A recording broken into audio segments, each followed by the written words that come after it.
helps one who is for you always.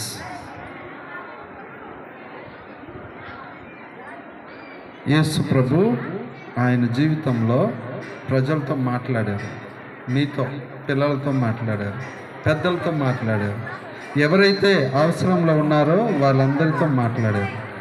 ఆయన మాటల్లో ఎక్కువగా ఆయన చెప్పే పదం ఏంటంటే డోంట్ వరీ. డోంట్ వరీ అంటే ఏంటి? భయపడకము, కలవర చెందకము, అన్నీ బాగానే జరుగుతాయి అని ఆయన ఎక్కువగా మాట్లాడే మాటలు ఇదే, డోంట్ వరీ, బీ హ్యాపీ. మరి మీకు అందరికి కూడా ఆయన దగ్గరే ఉన్నారు అంటే మీ ప్రయత్నం ఏంటి? నువ్వు నడవాలి, అంతే కదా. నువ్వు నడవాలి, నీ ప్రయత్నం నువ్వు చేయాలి, నువ్వు చదువుకోవాలి. You have to work hard for your success. But there is, when you walk or when you do according to your likeness, then you may fall. But when you fall, Jesus is there to protect you, because he is a protector, he is a helper, and he supports. So dear children, so joy means Jesus of you, Jesus of you. So మనకందరికీ ఆయన ఒక రక్షకుడు, అంటే helper, protector.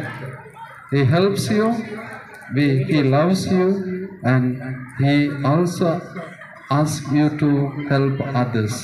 So Jesus, others and you.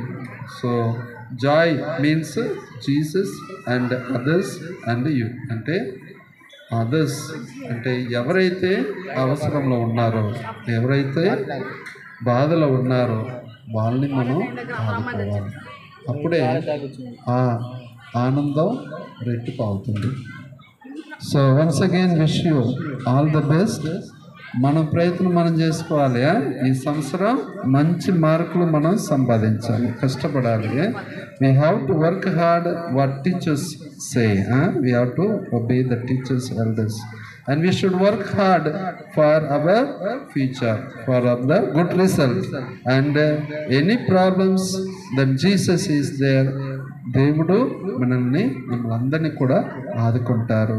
ఆయన రెండు చేతుల్లో మిమ్మల్ని ఆకర్షించుకొని మిమ్మల్ని ఎప్పుడు కూడా మీకు తోడుగా ఉంటారు. అదే క్రిస్మస్ అంటే దేవుడు మనతో ఉన్నాడు అని. Thank you very much. Wish you all the best, and once again happy Christmas. Merry Christmas. Happy Christmas. Merry Christmas. Merry Christmas. Happy Christmas. Okay, thank you.